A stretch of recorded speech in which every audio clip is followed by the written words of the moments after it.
Today I'm going to talk about why your mind will never understand oneness. You cannot think your way out of the thinker. The mind may try. It may analyze. It may compare. It may study. It may ask better questions. It may collect sharper answers.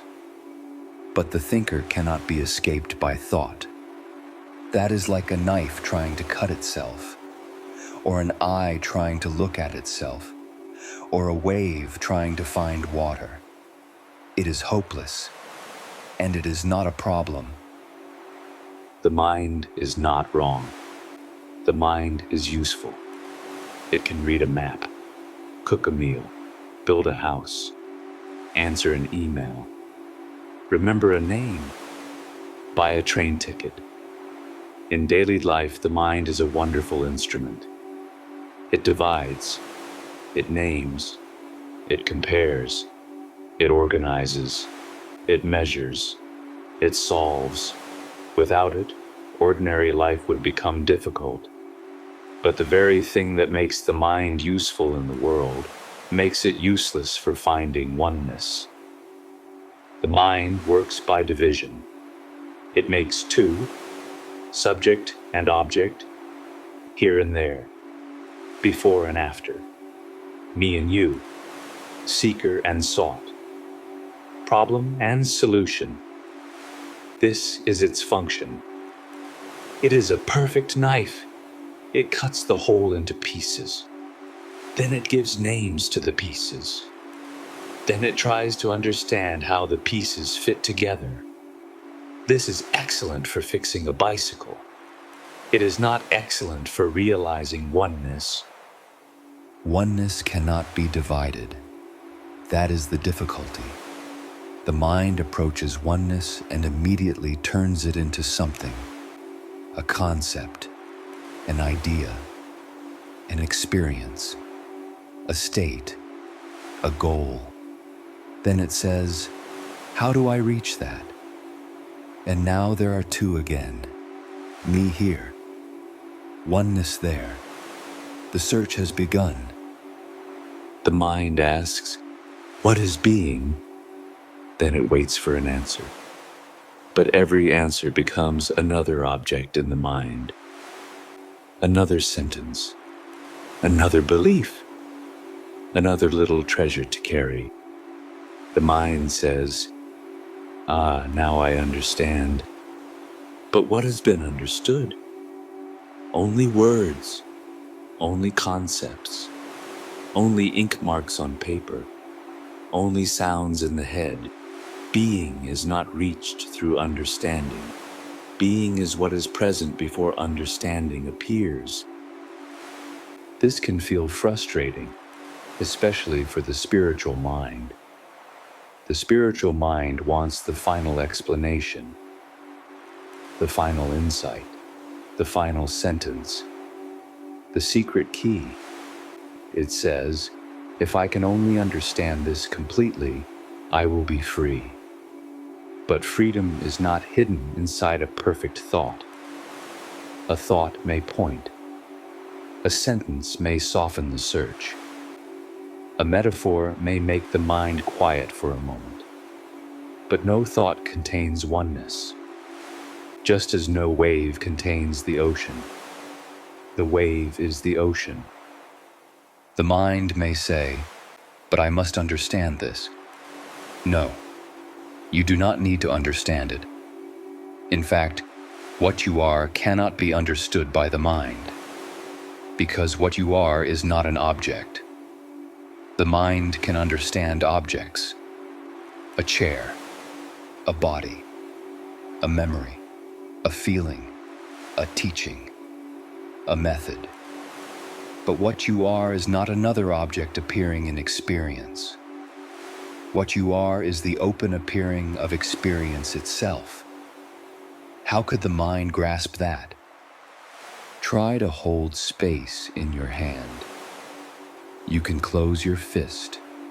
You can tighten the fingers. You can make great effort. But space is not caught. the effort only creates tension in the hand. This is what the spiritual mind often does. It tightens around a teaching. It tightens around silence. It tightens around the idea of awakening. It wants to hold what cannot be held. Then it calls the tension my path. The thinker wants to survive the truth. It wants to understand oneness and remain as the one who understands.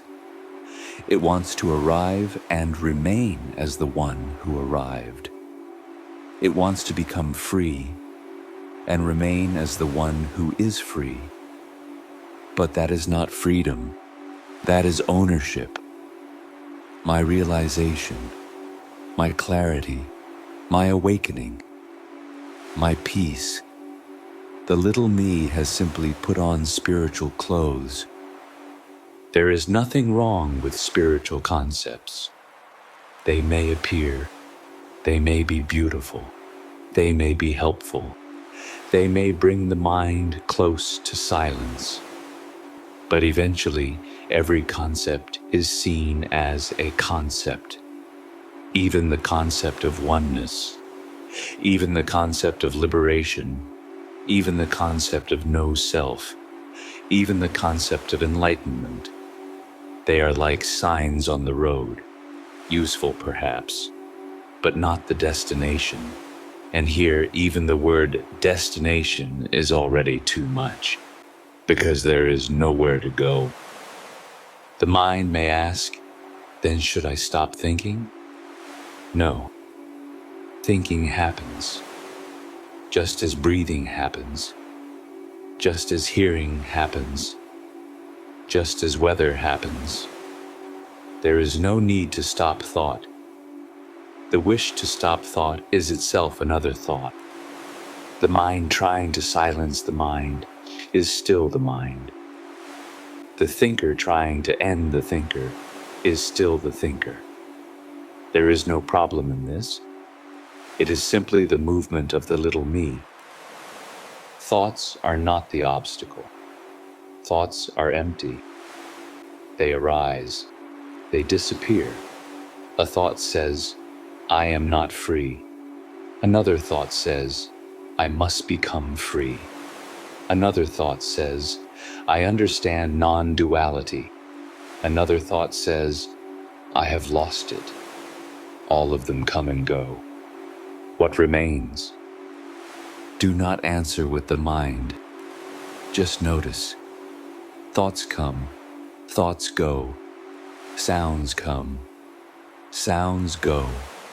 Sensations come, sensations go. Moods come, moods go. Even the sense of me comes and goes. Strong in one moment, thin in another. Forgotten in deep sleep, rebuilt in waking. And yet there is simple being, not as an idea, not as a state, not as a personal achievement, just this undeniable presence. The mind overlooks this because it is too ordinary. It wants something extraordinary, a flash, a light, a final silence, a cosmic experience, a certificate of enlightenment. But being is not dramatic. It is closer than close. So close that it cannot be reached. So simple that it cannot be improved. So ordinary that the mind calls it nothing, and then goes looking for something else. This is why the search becomes endless. The mind looks for what is not an object, as if it were an object. It looks for what is always present, as if it were absent. It looks for what is already the case, as if it were a future event. It is like searching for your glasses while looking through them. Every step of the search is already made of what is being searched for. The thinker cannot find being, because the thinker appears in being. The little me cannot possess freedom, because the little me appears in freedom. The mind cannot reach oneness, because the mind is already a wave of oneness. This is not an answer the mind can own. It is a pointer to the end of ownership. Maybe the mind is working hard right now. Maybe it is trying to understand every word. Maybe it agrees. Maybe it disagrees. Maybe it says, "This is clear." Maybe it says, "This is confusing." All of that is fine. Agreement appears. Disagreement appears. Clarity appears. Confusion appears. None of it touches what is. The mind is like a flashlight trying to illuminate its own beam. It turns this way, then that way. It shines on thoughts, feelings, memories, teachings, experiences. But the light by which everything is seen cannot become an object in the beam. The mind can point, but it cannot capture. And perhaps for a moment, the attempt to capture becomes tired. Not because someone makes it tired. Not because someone succeeds. It simply stops chasing its own shadow. Then ordinary life remains. Nothing spectacular may happen. The kettle boils. A door closes. A car passes. The body breathes. A thought appears. A message arrives. This is not less than oneness. The mind says, "This is too ordinary." But only the mind demands something else. Only the mind imagines that being should look special. You cannot think your way out of the thinker, but the thinker is not outside what you are. There is no need to destroy it, no need to silence it, no need to win a battle against it. The thinker is simply another appearance, another wave, another movement of life. The ocean does not fight the wave.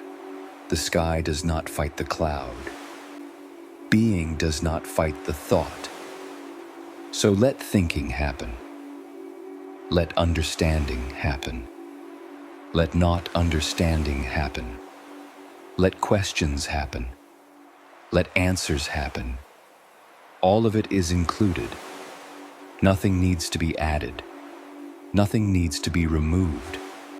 Nothing needs to be solved for being to be present. Being is already present as the one trying to solve it. The mind can be used. Use it to read. Use it to work. Use it to speak. Use it to cross the street. Use it to remember where the keys are. But do not ask it to grasp the one. That is not its function. A knife can cut bread. It cannot cut space. The mind can organize life. It cannot possess being. And even this is only a way of speaking, because in truth, there is not the mind on one side and being on the other. The mind is being appearing as mind. Thought is being appearing as thought. Confusion is being appearing as confusion. The search is being appearing as search. There are not two things. There is only this. So maybe the mind can rest, or maybe it cannot. Both are fine. Rest appears. Agitation appears. Silence appears. Thinking appears. Nothing has gone wrong. The wave is not a failure because it moves. The mind is not a failure because it thinks. The seeker is not a failure because it searches. All of it is already the ocean. You cannot think your way out of the thinker, and you do not need to. What you are is not trapped inside thought.